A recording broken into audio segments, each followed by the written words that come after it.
Bismillahirrahmanirrahim. Assalamualaikum warahmatullahi wabarakatuh.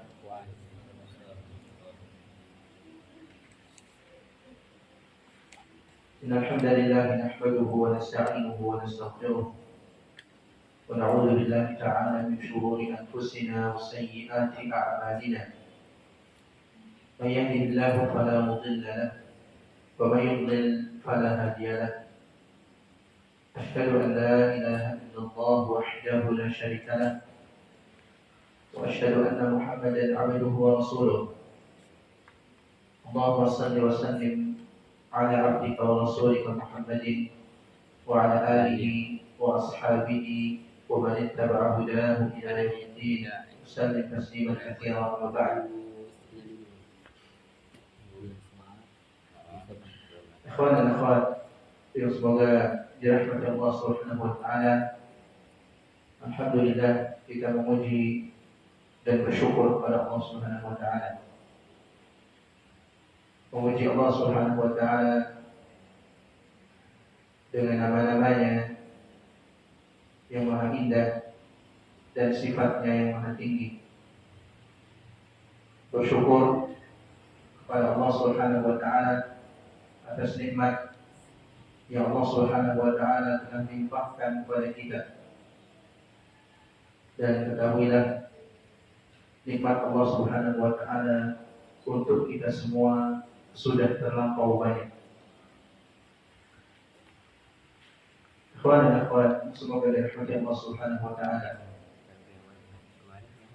Sebaik-baik nikmat yang Allah Subhanahu wa taala berikan kepada kita adalah nikmat yang bisa kita olah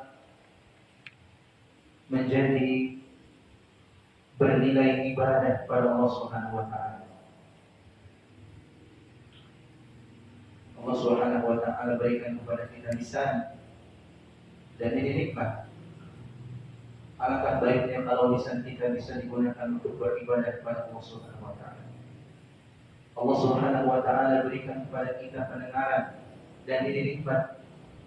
Alangkah baiknya kalau seandainya kita bisa menjadikan pendengaran kita ini bernilai ibadah di sisi Allah Subhanahu wa taala. Begitu juga nikmat-nikmat yang lainnya.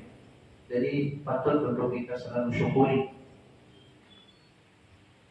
Terlebih kalau nikmat tadi kita pergunakan untuk beribadah kepada Allah Subhanahu wa taala. Ikhwan dan akhwat, semoga dirahmati Allah Subhanahu wa taala. Pada malam hari ini kita akan melanjutkan pelajaran kita di kitab Arba'un Haditsan fi Tarbiyah wal Manhaj. 40 hadis terkait dengan tarbiyah dan manhaj, dan kita sampai kepada hadis yang ke-21. Hadis Abdullah bin Amr. Hadis 21 ya Pak ya. Hadis Abdullah bin Amr radhiyallahu ta'ala anhuma. Beliau menuturkan Rasulullah sallallahu alaihi wasallam bersabda, "Man taqabbaba wa la yu'lamu minhu tibbun fa huwa dhahir."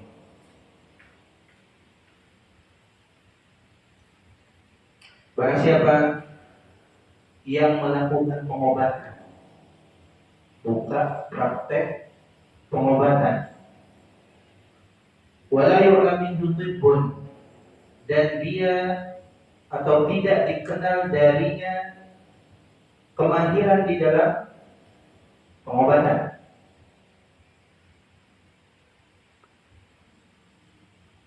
bahwa dhamin, maka dia harus menjamin kalau seandainya ada apa-apa dengan pasiennya, dengan orang yang diobatinya, maka dia harus menjamin. Hadis ini dikeluarkan oleh Imam Abu Dawud dan Imam An-Nasa'i, begitu juga Ibnu Majah, Al-Hakim, dan Imam Al-Hakim menyatakan hadis ini sahih dan disepakati oleh Imam Az-Zahabi rahimahullah ta'ala. Ikhwan dan akhwat, bapak-bapak, ibu-ibu, para santri dan semoga dirahmati Allah Subhanahu wa taala. Hadis ini sekilas berbicara tentang pengobatan. Tapi sebenarnya banyak pelajaran yang bisa kita ambil dari sisi tarbiyah dan manhaj. Bagaimana seorang hamba bermuamalah dengan dirinya dan bagaimana seorang hamba bermuamalah dengan orang lain. Perlu dipahami ikhwan sekalian rahimani wa rahimakumullah. Di dalam hadis ini terdapat zam, terdapat celaan bagi orang yang mengaku-ngaku sesuatu, mengaku-ngaku mahir tentang sesuatu, tapi bukan seperti itu hakikatnya. Dia mahir, dia mengatakan dirinya mahir dalam hal pengobatan, tapi tidak mahir aslinya. Orang ini tercela. Dia mengatakan mahir dalam hal ilmu fikih misalkan, padahal dia tidak mahir sama sekali dalam ilmu tersebut, maka dia tercela. Dia mengatakan dirinya mahir dalam ilmu waris misalkan, kemudian tidak seperti yang ia sampaikan, maka dia tercela. Dan seterusnya. Setiap orang yang mengaku-ngaku bahwasannya dirinya memiliki ilmu tentang sesuatu padahal tidak, dirinya memiliki kemahiran tentang sesuatu padahal tidak, maka celaan untuk orang tersebut. Dari mana kita memahami bahwa orang tersebut tercela, dicela oleh Allah dan Rasulnya? Dari perkataan Nabi SAW, bahwa dhamin, dirinya harus apa? Dhamin. Apa dhamin?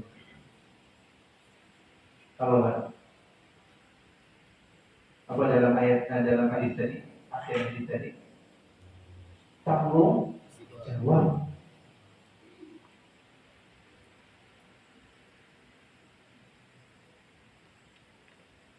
Dalam urusan tik, dalam urusan kesehatan, dalam urusan kedokteran, kalau seandainya seorang itu mengaku pandai dalam ilmu pengobatan, kemudian ternyata tidak demikian, pasiennya mentok-mentok, keburukan yang paling berat, keburukan yang paling besar yang akan menimpa pasiennya apa?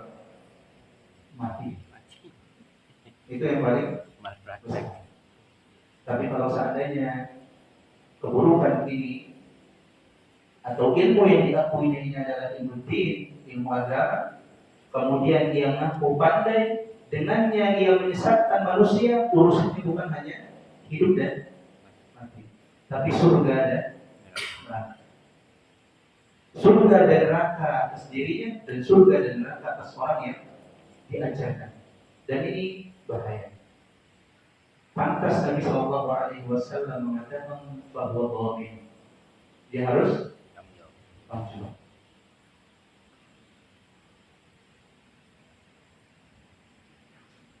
Perlu diketahui bahwa sekalian, dari hadis ini kita pahami mulia ternyata ilmu tentang kesehatan.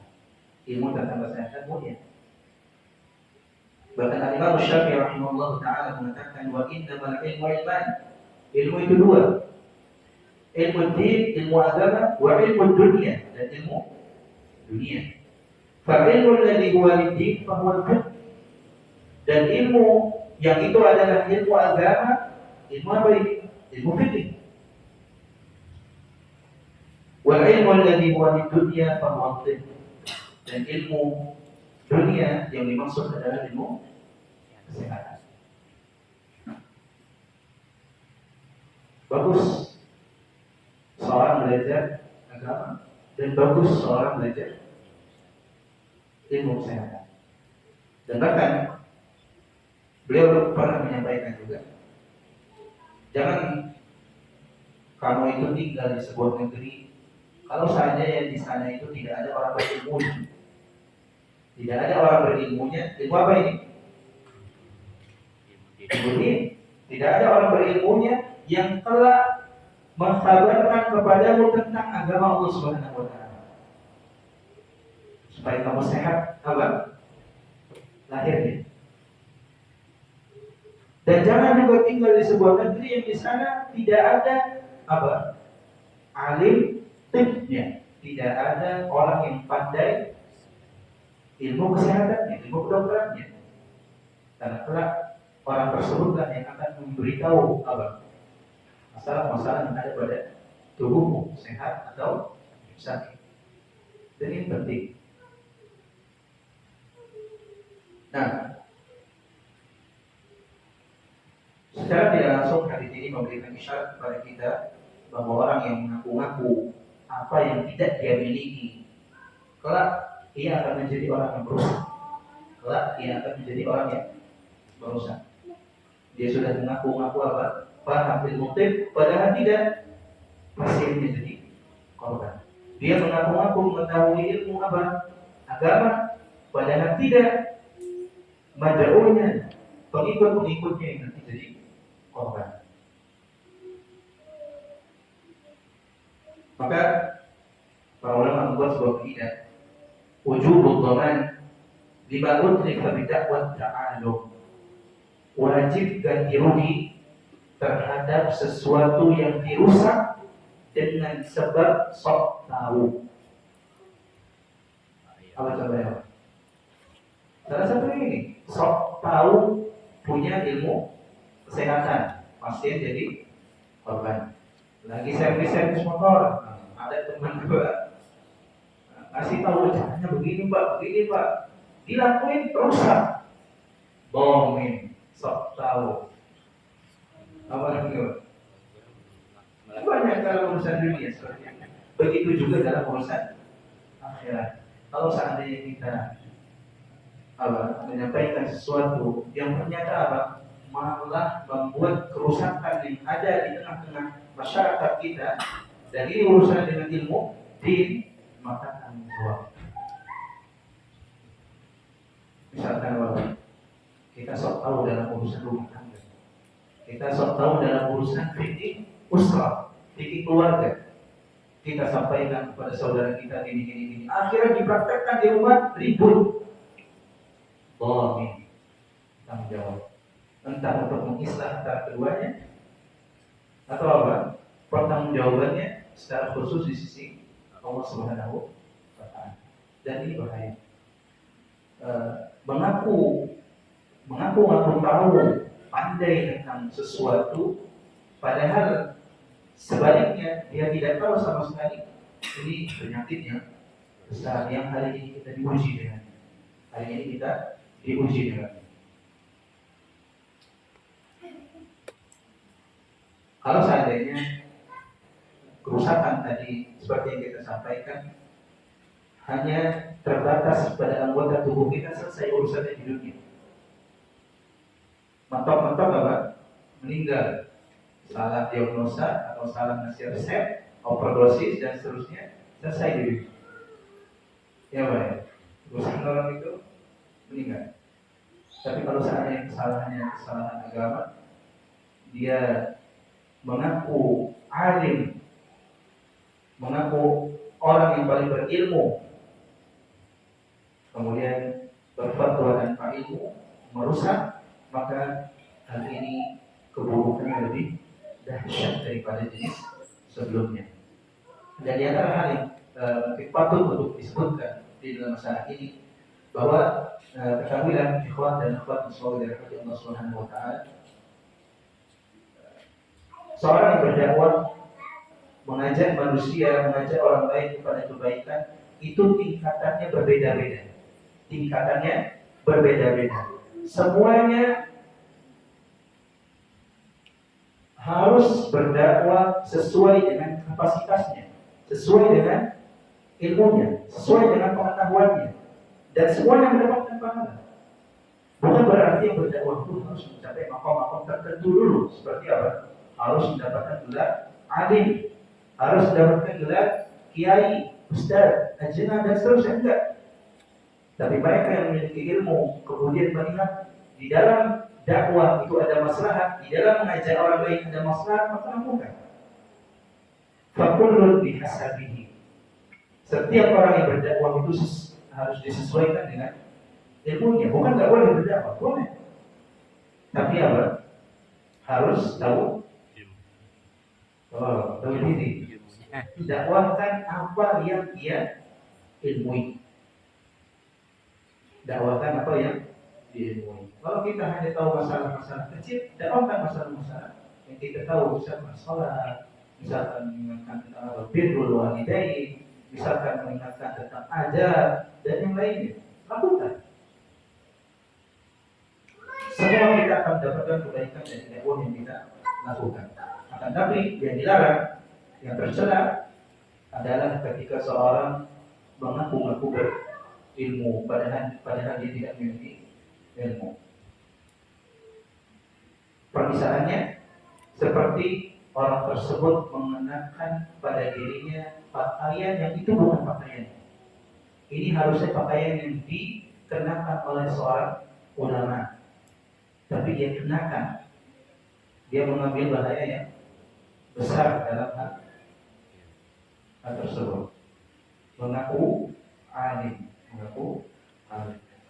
Kemudian ikhwan sekalian, rahimani wa rahimakumullah.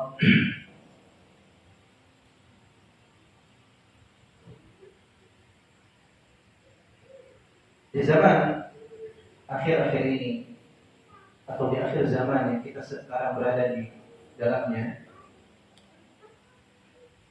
banyak sekali yang namanya al-labs. Tidak bisa kita membedakan mana alim, mana bukan, mana ulama, mana orang bodoh. Dan ini yang menjadikan masyarakat kaum muslimin ditarik ke dalam bahaya yang besar, yang akhirnya apa? Malah menimbulkan perselisihan, perpecahan. Padahal di zaman ini yang paling dibutuhkan adalah persatuan di antara kita.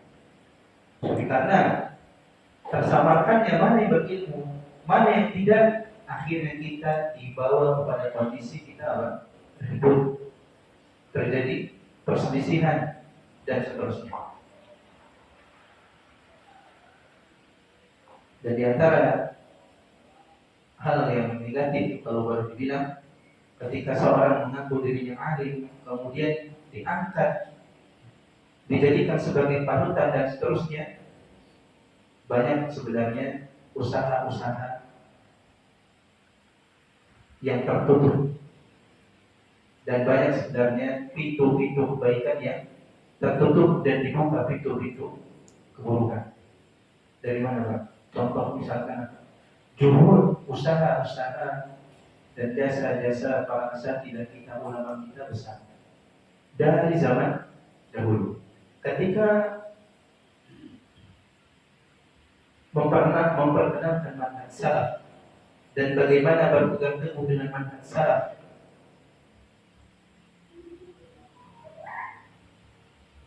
yang kemudian setelah itu kaum muslimin mulai apa? Paham apa itu manhaj salaf, bagaimana dia harus beragama. Kokoh manhajnya. Kemudian datang dai-dai yang apa? Mengajak kepada toleransi yang sebenarnya itu bukan toleransi. Mengajak kepada dakwah yang sebenarnya itu bukan dakwah Islam yang lurus. Kemudian diikuti. Usaha-usaha yang dari dulu telah dilakukan untuk menyatukan umat tidak di atas tauhid, akhirnya harinya apa? Mulai terpudarkan kembali. Karena sebab apa? Munculnya orang-orang yang mengaku alim padahal mereka bukan ahli ilmu. Akhirnya banyak pintu yang sudah terbuka tertutup kembali. Dan ini diantara hal negatif atau mudarat yang bisa kita saksikan ketika ada seorang alim, ketika ada seorang mengaku alim, kemudian dibenarkan oleh orang-orang bodohnya, diangkat suaranya, dinaikkan pamornya dan seterusnya. Dan ini yang kita lihat pada hari ini. Perlu diketahui, Ustaz-Ustaz rahimani wa rahimakumullah, pesan untuk kita semua yang mengajak saudara kita, teman kita ke jalan manhaj Ahlus Sunnah wal Jamaah. Kita yang menginginkan perbaikan, persatuan, hendaknya berhati-hati terkait dengan perkara-perkara yang mungkin di sana ada kerancuan-kerancuan. Jangan bermudah-mudah di dalam perkara tersebut. Hati-hati mengambil semua yang kita dengar. Jangan ambil semua yang kita dengar. Dan ini masalah pada hari ini. Semua yang kita dengar apa? Ditelan mentah-mentah. Kemudian disampaikan lagi kepada orang lain. Walaupun mungkin yang kita dengar itu apa? Membuat kita insya Allah takjub. Tapi bukan itu poinnya. Poinnya, apa yang kita dengar itu menakjubkan atau tidak menakjubkan ketika sesuai dengan Al-Quran dan Sunnah, sesuai dengan pemahaman para salafus saleh, maka itu adalah hak yang harus kita sampaikan kepada yang lain. Kedudukan orang berilmu itu tidak bisa dicapai oleh seorang yang pandai bicara saja, bahkan oleh seorang khatib sekalipun, orang yang pandai berkhutbah. Apalagi kalau mereka orang yang pandai berkhutbah tadi, orang yang pandai beretorika tadi adalah orang-orang yang malas dari segi menuntut ilmu. Hanya pandai berbicara, hanya pandai mengolah kata, maka jauh sekali dari yang namanya alim. Sampai kita katakan dirinya adalah orang berilmu. Nah, Syekh Abdul Aziz As-Sadihan memberikan wasiat di akhir hadis ini, ala munil islah mimman utiya haddan fil khitabati aw al kitabati wa nahwihima wa husnu dhanni an-nasi fihi bi khuluqihi wa sabtihi an ya'rifa qadra nafsihi. Beliau mengatakan kepada seluruh orang yang menghendaki kebaikan, dari orang-orang yang diberikan bagian oleh Allah Subhanahu wa taala di dalam hal kemahiran dalam khutbah, kemahiran di dalam menulis karya ilmiah dan yang semisalnya, dan diberikan oleh Allah Subhanahu wa taala manusia itu husnul dzan kepada dirinya. Karena apa? Baiknya akhlaknya, baiknya perangainya, maka husnul bagi orang baik. Beliau katakan an ya'rifa qadra nafsihi, hendaknya dia mengenal kadar dirinya. Bahasa kita tahu diri. Jangan sampai melewati batasannya. Fala yufti bi ghairi ilmi, maka jangan sampai dia berfatwa tanpa ilmu. Wala yastankif aw yastahyi min qawli la adri, jangan berpaling, jangan malu dari ucapan saya tidak tahu. Walaupun dirinya seorang khatib yang terkenal, walaupun dirinya seorang apa? Pendakwah yang tenar, jangan malu dari mengatakan ucapan la adri. Li'alla yurida nafsahu wa ghairahu mawarid az-zalal, sehingga dia tidak meletakkan dirinya, menjatuhkan dirinya dan orang lain di tempat-tempat kesesatan, ketergelinciran. Wa bi'imkaniha yurshida ila ahli al-ilmi bima la ilma lahu bihi, dan memungkinkan baginya untuk menunjukkan kepada ahli ilmu yang mengetahui tentang masalah tersebut. Dia bilang la adri is'al fulan, saya tidak tahu, tanya si fulan, tanya ustaz fulan, tanya fulan, tanya yang tahu. Dan ini kemuliaan. Fa yaqulu dalan ala khairin azim, maka jadilah dia orang yang menunjukkan kepada sesuatu yang baik, kepada sesuatu yang besar, pada kebaikan yang besar. Fadlan an istibrahi dinihi, dan satu yang lebih penting lagi apa? Dia telah apa? Membebaskan agamanya dari jatuh kepada kesesatan, jatuh kepada kesalahan. Agamanya apa? Selamat gara-gara dia bilang enggak. Tapi ketika bilang saya tahu, tapi dia tidak memiliki ilmu, jatuh. Ada cacat pada dirinya, pada agamanya. Jadi ikhwan sekalian rahimani rahimakumullah, hal yang perlu kita perhatikan bersama. Kemudian apa yang bisa kita ambil dari hadis ini, dari hal tarbiyah, bagaimana kita bermuamalah dengan diri kita? Poin besarnya adalah jangan sampai memposisikan diri kita di luar kapasitas kita, kemampuan. Begini Rasul kita Shallallahu Alaihi Wasallam mengajarkan kita.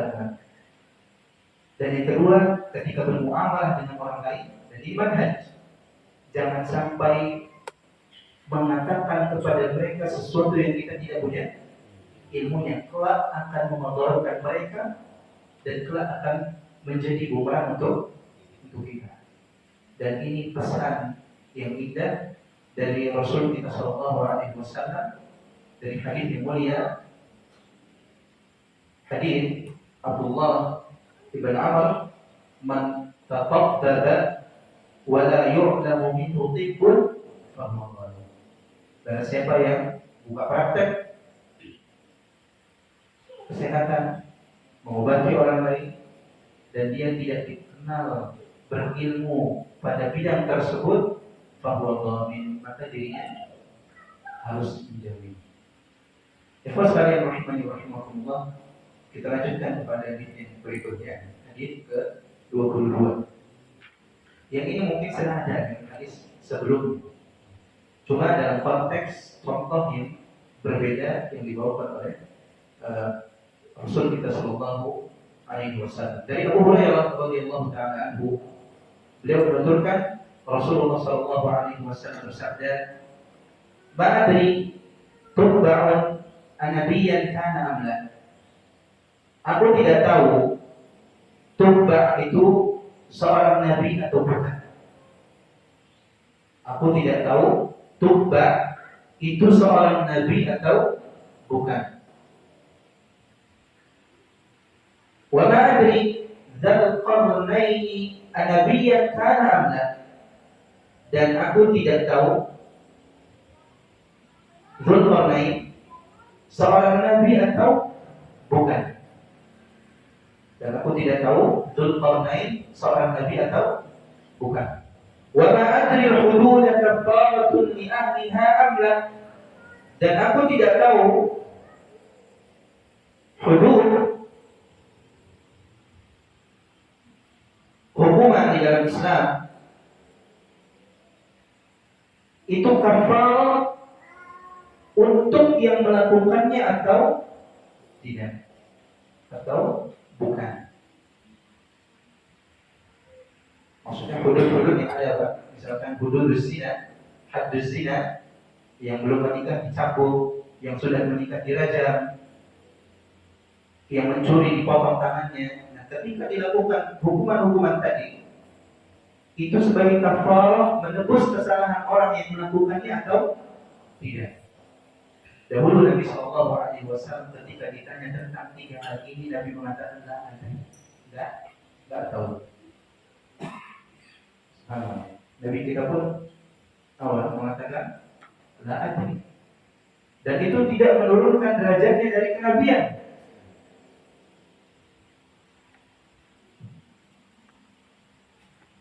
Ikhwas kalian rahimani wa rahimakumullah. Sebelum masuk ke kaidah yang dibawakan oleh Syekh, kita tahlil terlebih dahulu, kita urai terlebih dahulu poin-poin yang berkaitan dengan hadis tadi, 3 poin tadi tentang Tubba, tentang Dzulqarnain, dan tentang al-hudud, hukuman di dalam Islam, apakah itu menjadi kafarah untuk orang yang dihukum atau tidak.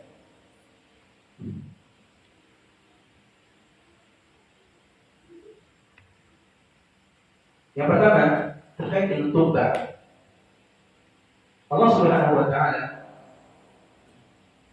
menyebutkan tentang Tubba dan kaumnya 2 kali di dalam Al-Qur'an. Yang pertama di dalam surat Ad-Dukhan ayat ke-37. Allah berfirman, "Ahum khairun am qawmu tubba'in walladzina min qablihim ahlaknahum innahum kanu mujrimin."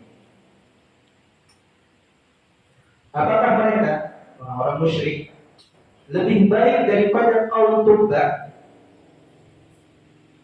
dan orang-orang yang sebelum mereka, yang aslinya mereka itu apa? Telah dibinasakan oleh kami. Sungguhnya mereka itu adalah orang-orang yang mujrimin, orang-orang yang banyak dosa. Ini penyebutan tentang Tubba yang pertama di dalam Al-Quran. Yang kedua, yang pertama tadi tentang penyebutan mereka, tentang kekufurannya. Yang kedua, tentang apa yang menimpa mereka dari azab Allah Subhanahu wa taala. Dalam surat Qaf ayat ke-12 sampai ayat ke-14 Allah berfirman, "Kadzabat qablahum qaum Nuh wa ashabil rass wa Thamud wa 'ad wa fir'aun wa ikhwan Lut wa ashabul aikati wa qaum Tubba kullun kadzdzaba ar-rusula fa haqqa wa'id." Allah berfirman, sebelum mereka kaum Nuh,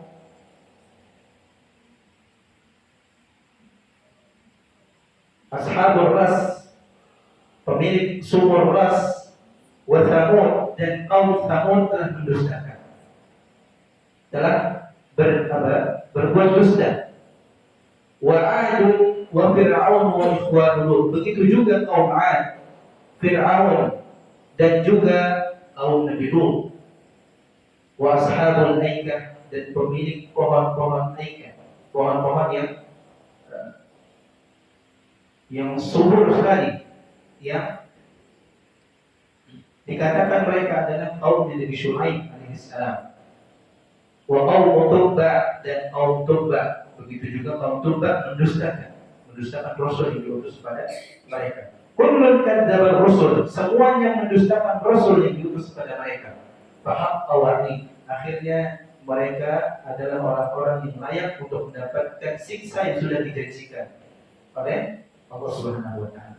Ini dua tentang penyebutan Tubba. Lalu ahli tafsir mereka menyebutkan tentang siapa yang dimaksud dengan Tubba. Tubba adalah salah seorang raja dari kerajaan yang ada di Yaman,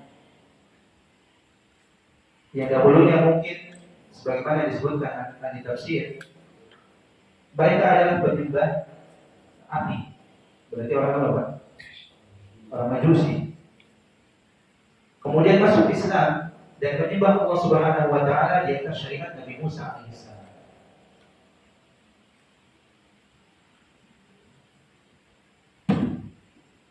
Kemudian Tubba, raja tadi yang masuk Islam tadi, menyeru kaumnya untuk masuk Islam. Kaumnya dikatakan mereka suku Himyar, Tubba al-Himyari, atau dengan bahasa lain mereka adalah orang-orang Yaman, orang-orang Yaman.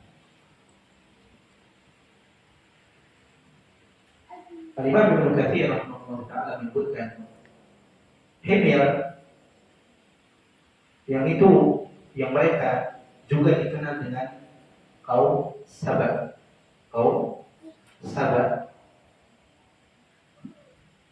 Setiap kali ada raja yang memimpin mereka, kelak raja tersebut akan diberikan gelar apa?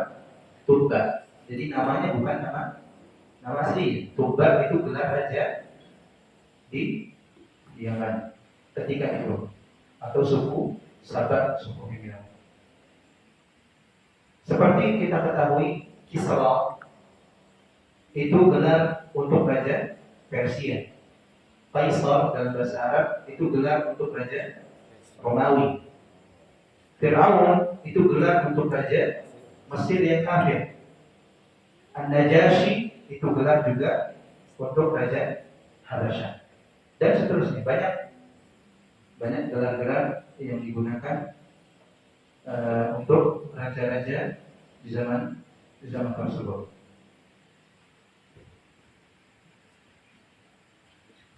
Oleh karenanya, sebagaimana diriwayatkan dalam riwayat yang lain, Nabi sampai mengatakan, Anda nggak tahu, saya nggak tahu, tobat itu lain, dilaknat atau tidak. Karena nggak punya apa?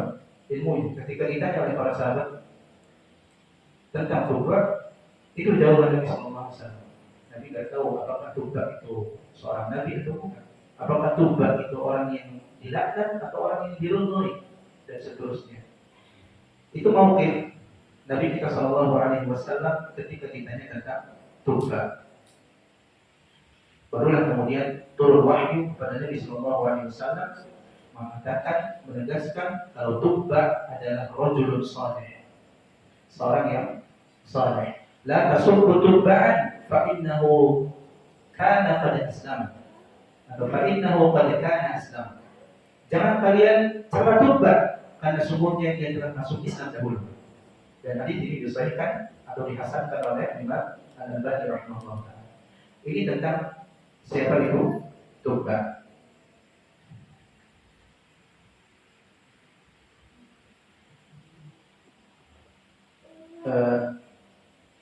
Syekh Abdul Aziz As-Sinhan menerangkan sebagai tambahan siapa nama tobat yang dimaksud di dalam ayat tadi.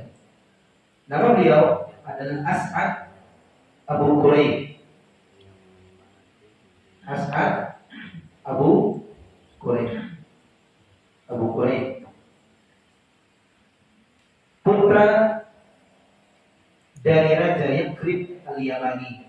Putra dari Raja Yakrib Al-Yamani. Dan disebutkan beliau ini apa? Menjadi raja untuk kaumnya cukup lama, 300 tahun lebih 26 tahun atau 326 tahun 326 tahun menjadi raja untuk kaumnya. Dan tidak ada di waktu tersebut dihingga orang yang lebih panjang umurnya daripada daripada As'ad Abu Quraib. Dan wafat sebelum dibangkitkan atau diutus Nabi Sallallahu Alaihi Wasallam sebagai Rasul sekitar 700 tahun sebelumnya. Kurang lebih kalau dalam sebagaimana yang ditingkat Imam Ibnu Katsir, 700 tahun sebelum Nabi diangkat sebagai Rasul, itu kejadian atau masa akhir dari kerajaan Tuba As'ad bin Abu Quraib. Dan kalau kita baca sejarah, Tuba atau kaum Tuba adalah kaum yang kuat. Makanya ketika disebutkan oleh Allah Subhanahu wa taala dalam surat Dukhan, "Ahum khairun am qaum Tuba walladzina min qablihim." Yang lebih baik itu mereka orang-orang musyrik Quraisy atau kaum yang Tuba atau dan orang-orang yang sebelumnya dari kaum Tsamud, kaum Ad, yang Allah istimewakan kekuatan mereka. Apa keistimewaan kaum Tuba? Mereka sudah mengelilingi dunia ini dan mengerahkan semua pasukan-pasukan yang ada. Nah, lebih baik mana? Mereka orang-orang yang menyekutukan Allah ini atau mereka? Atau kaum sebelumnya, kaum Ad, kaum Tsamud dan seterusnya. Dan ketahuilah oleh kalian semua mereka itu orang yang sudah Allah binasakan semua. Mau kalian bilang lebih baik pun apa? Akhirnya seperti itu, binasa. Innahum kanu mujrimin. Kenapa? Dan mereka adalah orang-orang yang banyak berbuat dosa, tidak mau beriman kepada Allah Subhanahu wa taala.